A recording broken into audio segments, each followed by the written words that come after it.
Soyez les bienvenus sur ma chaîne YouTube. Je fais ce petit short en réponse à l'actualité du conflit au Moyen-Orient, puisque comme vous le savez, le conflit s'aggrave par l'entrée en guerre des États-Unis aux côtés d'Israël. Cette nuit, l'aviation américaine a bombardé les 3 sites nucléaires iraniens de Fordo, Natanz et Isfahan. Évidemment, ça aura très certainement des conséquences. On va pas discuter des aspects stratégiques militaires et des scénarios, on va juste discuter de l'impact pour nous ici en Europe de l'Ouest. J'ai déjà fait une vidéo il y a quelques jours que je vais mettre en description de cette vidéo-ci. Donc à quoi devons-nous nous attendre? Nous devons nous attendre déjà dans un premier temps à une explosion du coût de la vie lié à un choc pétrolier. Pourquoi? Parce que tout ce que nous consommons, il y a du pétrole dedans, puisqu'il faut évidemment transporter tout, etc. Pourquoi le coût du pétrole va augmenter? Il y a un risque géostratégique dans la région, qui est la plus première productrice mondiale de pétrole. De plus, le conflit peut s'aggraver, puisque les Iraniens ont promis de se venger en attaquant les bases américaines dans la région. Il y a 40 000 soldats américains dans la région. Et en plus, l'Iran a la possibilité de bloquer le détroit d'Ormuz, qui laisse passer 20% du pétrole mondial.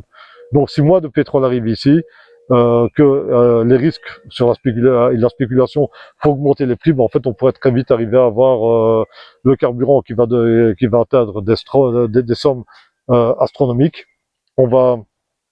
Et alors évidemment ça va impacter toute notre consommation. Alors déjà qu'en Europe on est très affecté par l'inflation et par la crise économique depuis le Covid et la guerre en Ukraine, donc ça veut dire que le coût de l'alimentation va exploser, le coût du chauffage aussi également. Donc dans un premier temps, qu'est-ce qu'on peut faire?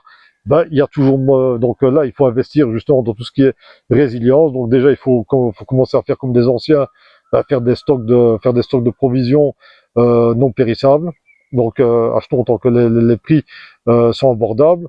Deuxième chose, il faut investir dans tout un projet d'alimentation durable, comme les anciens faisaient pendant la Seconde Guerre mondiale, en cultivant des topinambours, des rutabagas, des pommes de terre, voilà, donc et en faisant du petit élevage. Donc voilà, il faut se préparer à tenir le coup dans une situation où le coût de l'alimentation va augmenter.